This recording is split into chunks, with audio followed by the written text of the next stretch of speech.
Hi friends, welcome to MS சமையல். MS சமையலில் இன்றைக்கி நம்ம பார்க்க போகிறது ஒரு டேஸ்டியான ஸ்நாக்ஸ் தாங்க. இந்த ஸ்நாக்ஸ் செய்கிறது ரொம்ப ஈஸிங்க. பிகினர்ஸ் கூட ரொம்ப ஈஸியாக சீக்கிரமாக செஞ்சிடலாம். வாங்க இப்போ இந்த ஸ்நாக்ஸை எப்படி செய்கிறதுன்னு பார்ப்போம். வீடியோக்குள்ளே போகிறதுக்கு முன்னே இப்போ தான் நம்ம சேனலை ஃபர்ஸ்ட் டைம் பார்க்குறதுன்னா சப்ஸ்கிரைப் பண்ணிவிடுங்க ஃப்ரெண்ட்ஸ். இந்த வீடியோ ரொம்ப பிடிச்சிருந்தா வீடியோக்கு ஒரு லைக் கொடுங்க. வாங்க இப்போ இதை எப்படி செய்கிறதுன்னு பார்ப்போம். இப்போ ஒரு மிக்சிங் பவுல் எடுத்துக்கோங்க. அதில் ஒரு முட்டையை உடச்சி ஊற்றிப்போம். 3/4 கப்பு சர்க்கரை சேர்த்துப்போம். நான் 1 கப்பு மாவுக்கு 3/4 கப்பு சர்க்கரை சேர்த்துருக்கேன். நீங்கள் இனிப்பு தூக்கலாக சாப்பிடுவீங்கன்னா 1 கப்பு சர்க்கரை சேர்த்துக்குங்க. இதுமாரி நல்லா மிக்ஸ் பண்ணி எடுத்துக்குங்க. இந்த மஞ்சள் கரு வெள்ளையாகிற அளவுக்கு நம்ம பீட் பண்ணணும். கையில் செய்கிறது கொஞ்சம் கை வலிக்கும். எலக்ட்ரிக் பீட்டர் இருந்துச்சுன்னா நீங்கள் அதை பயன்படுத்தி கூட நல்லா பீட் பண்ணி எடுத்துக்குங்க. இப்போ இந்த மாதிரி நல்லா பீட் பண்ணி எடுத்துக்குங்க. இப்போ இதில் 1 கப்பு கோதுமை மாவு சேர்க்குறோம். சேர்த்துட்டு பிஞ்ச் ஆஃப் சால்ட்டு சேர்த்துக்குங்க. இப்போ சால்ட்டு சேர்த்ததுக்கப்புறம் இந்தமாரி நல்லா மிக்ஸ் பண்ணி விட்டுக்குங்க.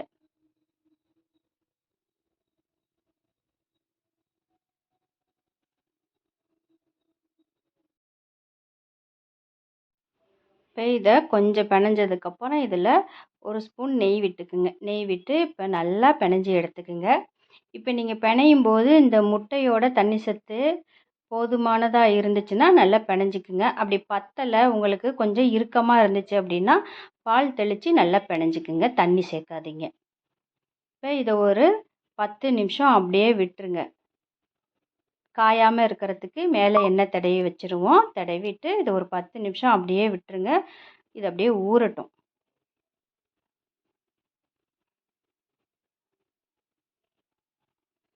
இப்போ 10 நிமிஷத்துக்கு அப்புறம் பார்த்தீங்கன்னா இது நல்லா ஊறிடுக்கும் சாஃப்டாக.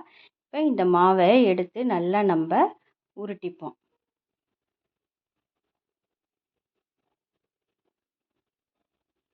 இதை அப்படியே நல்லா பிணைஞ்சி அப்படியே உருட்டிக்கிங்க. பெருசாக உருட்டிக்கிங்க இந்த மாவை.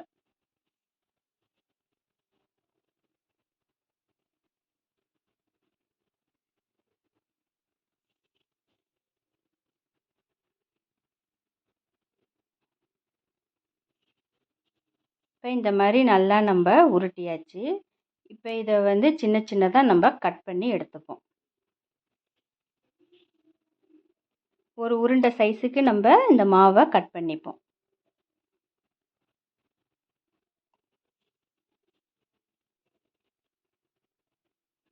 இப்போ எல்லாத்தையும் நம்ம இதுமாரி கட் பண்ணிட்டோம்.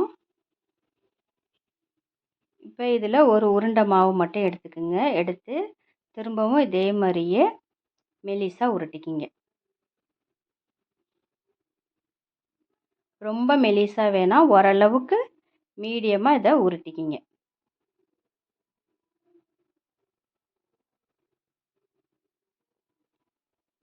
இப்போ இதை சின்ன சின்ன துண்டாக நம்ம போட்டுப்போம்.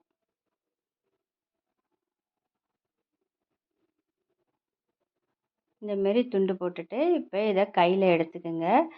அந்த ஓரத்தில் இந்தமாரி மெலிசாக உருட்டி விட்டுக்குங்க.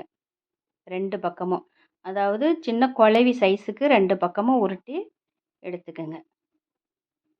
ஷேப் பார்த்தோம்னா குழவி மாதிரி இருக்கணும்.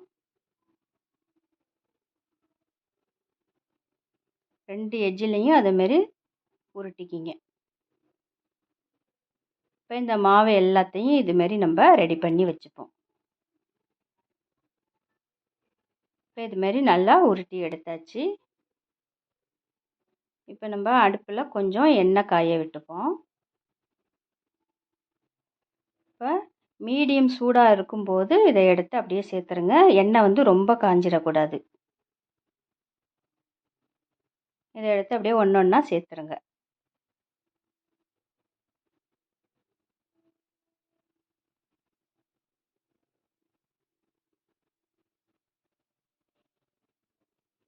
எல்லாத்தையும் நம்ம ஒன்று ஒன்றா சேர்த்துட்டோம்.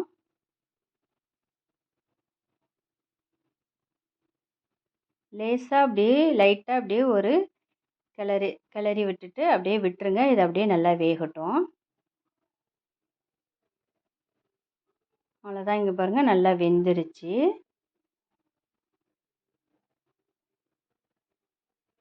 ரொம்ப நேரம் வேக விட்டிங்கன்னா ஆற ஆற அப்படியே கடுத்து போயிடும். ஓரளவுக்கு நல்லா வெந்ததும் உங்களுக்கு தெரியும். அந்த பக்குவத்தில் எடுத்துருங்க. பாருங்க சூப்பராக ரெடி ஆயிடுச்சு. இப்போ இதை ஆறுனதும் கட் பண்ணி காட்டுறேன் பாருங்கள். உள்ளே சாஃப்டாக வெளியில் கிறிஸ்பியாக சூப்பராக இருந்துச்சுங்க இந்த ஸ்நாக்ஸு. கண்டிப்பாக எல்லாருமே விரும்பி சாப்பிடுவாங்க. நீங்கள் கண்டிப்பாக ட்ரை பண்ணி பாருங்கள் ஃப்ரெண்ட்ஸ். ட்ரை பண்ணி பார்த்துட்டு எப்படி வந்ததுன்னு கமெண்ட்டில் சொல்லுங்கள். தேங்க்யூ.